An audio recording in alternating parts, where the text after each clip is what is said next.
การเมืองในระดับโลกในช่วงเวลานี้ก็ต้องติดตามการสู้รบที่กำลังเกิดขึ้นในพื้นที่ต่างๆและอาจจะมีแนวโน้มที่จะยืดเยื้อนะคะไม่ว่าจะเป็นสงครามยูเครนสงครามในกาซาซึ่งก็เป็นหนึ่งในปัจจัยที่กำหนดสถานการณ์ความมั่นคงในระดับโลกและเกี่ยวข้องกับจุดยืนของสหรัฐและจีนในฐานะมหาอำนาจสองประเทศที่แข่งขันกันในเชิงภูมิรัฐศาสตร์ทั้งสองประเทศจะเป็นพันธมิตรกับใครจะคุยกับใครก็เกี่ยวข้องกับการวางจุดยืนและนโยบายการต่างประเทศด้วยนะคะวันนี้ดิฉันได้มีโอกาสสัมภาษณ์ประธานสถาบันนโยบายการต่างประเทศของญี่ปุ่นซึ่งเป็นสำนักวิจัยอิสระขอให้ประเมินสถานการณ์ในระดับโลกผลที่เกิดขึ้นกับญี่ปุ่นและประเมินสถานการณ์ของไทยด้วยค่ะ U.S.-China relations is not the only aspect of my concern or my interest because in the world there are three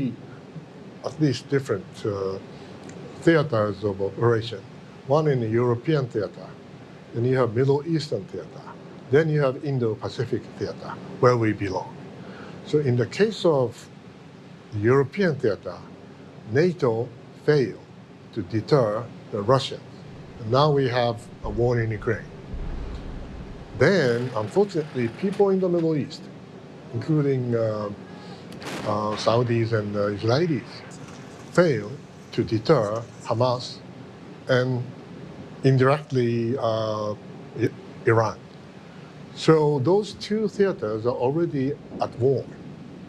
And it's becoming more and more unstable. But unfortunately, in my personal view, there are three revisionist, or maybe 3.5 revisionist powers in the world. One in Europe, Russians. One in the Middle East, unfortunately Iran, possibly. And in our part of the world, one, China and North Korea, if you include them.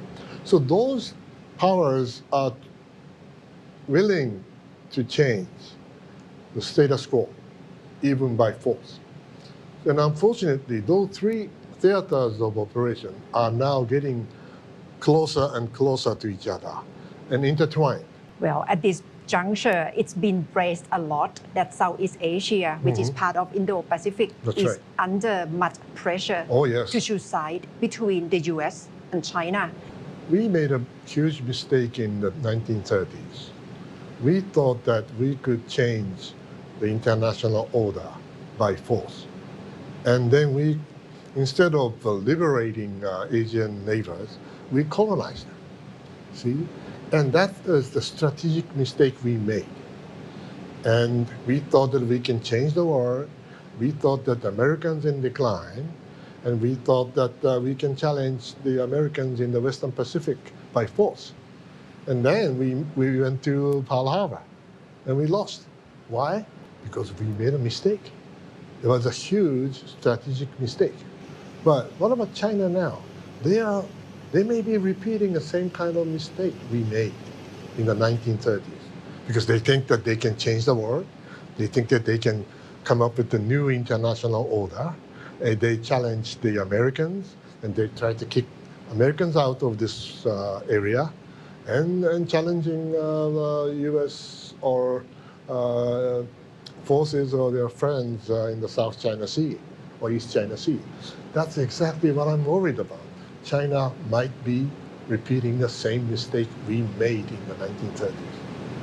China is looking at the US as trying to contain China in the Indo-Pacific. So should the US learn from China's message as well?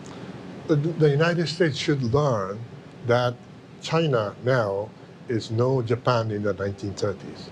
Japan could have been contained, but China is too big to contain. So if Americans want to contain China, it's not going to happen. It's a completely different thing. But at the same time, I have to tell the Chinese that you shouldn't repeat the same old mistake we made. And actually, I've been saying this to my Chinese friends since a long time ago. They said, no, we are not that stupid as Japanese did. I don't know. But Chinese economy is at the juncture now. They are entering the era of middle income trap.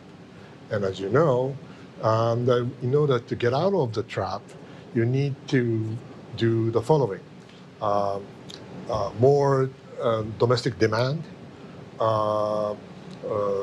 deregulation, reforming state-owned companies, and renovation, etc.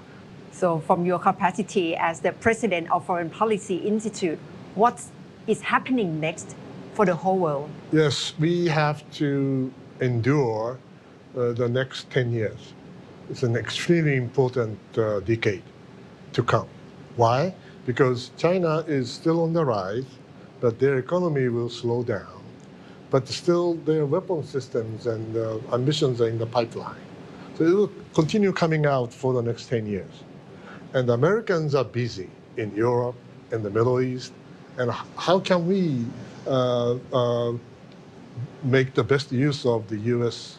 power of goodwill in our part of the world? It may be getting more and more difficult. And what if Mr. Trump, for example, gets elected again next year? There are so many difficulties we are facing. That's why we have to hang in there for the next 10 years to maintain the status quo. Then, after 10 years, something may change in China. Something may happen in Europe or the United States. That's when the new era, the beginning of a new era may start. So the next 10 years will be an extremely important, challenging era for us and for the countries in Southeast Asia, because we are all trapped, in a sense, between China and the United States, and also Russians to a certain extent. And anything could happen in the Middle East, where we heavily dependent energy-wise.